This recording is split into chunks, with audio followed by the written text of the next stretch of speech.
It's Go Coach Coach T Flow, man, Mr. CGY Sports himself. And the football culture in the Tri-City area, Columbus, Georgia versus Phenix City. Now, let's talk about the scene across the river.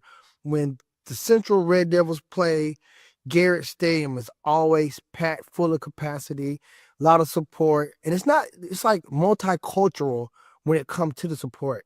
The whole city comes out. It's almost like they shut the city down. And keep in mind that you might not want to count Russell County because it's not in Phenix City per se, but there are several schools in the Russell County area. You got Russell County, you got Phenix City, and you got Glenwood. So they do have 3 high schools there. But I think that when it comes to the school for Phenix City, it's Central. But everybody comes out to support from the city of Phenix City. And I get it. It's the only, this is going from the city part. It's only school in Phenix City per se.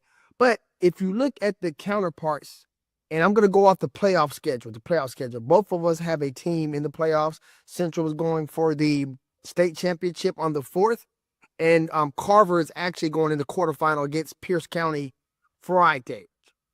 But it's a totally different scene when you come to a Carver playoff game. A totally different scene. Guys, we have more people at the Peanut Bowl. This is CYF youth football. Shout out the whole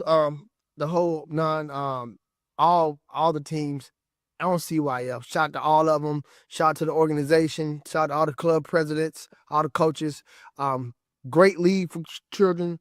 Great start off for football. These kids are going to be playing at Central, playing at Carver, probably 10 years from now, or some less than that, depending on how old they are.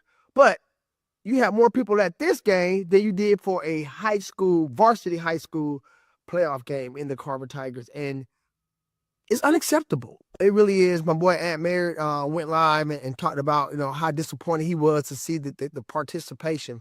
And the only thing I would probably venture off from what Aunt said is, as for people coming to support Carver, I would say that off Carver alumni, Carver current students, and people, staff and family of staff, that right there enough should be able to pack Carver side of the stadium out.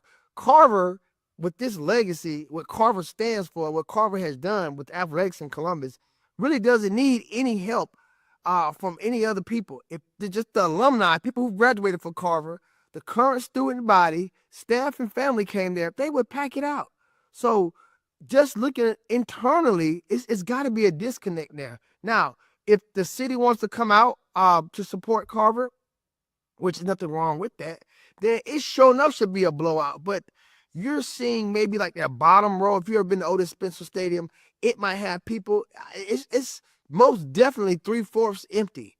And the last game, they said the away team had more people on their side than Carver. And I wasn't there, but this is what was told to me.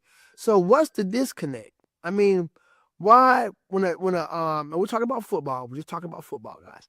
Why, when it comes to football over here, when we get a team, Columbus, that's making that state run, why the support isn't there like Central?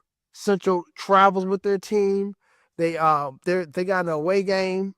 People are loading up. They in buses, they in trucks, they in whatever to get there. Carver, if Carver makes it to state, which I hope they do, that might be the only game. I think they played Georgia State Stadium up in Atlanta. That might be the only game where people will say, okay, they made it to the championship, then they want to go support. So it's definitely a disconnect there. And I just want to hear from you guys. Just give me your thoughts. What do you think it is? Why do you think when a team from Columbus, keep in mind, Columbus is 10 times bigger than Phenix City, literally. So why when a team from over here, Columbus, makes a state run, there's no support for that team? Very minimum. Now, I remember a couple of years ago when Northside was in the playoffs, and they had a whiteout. Man, that thing was packed. Matter of fact, the team that they played, I went viral on a video with a dude named Jamar Graham, one of the tallest quarterbacks in Georgia. I think he was like 6'7", 6'8".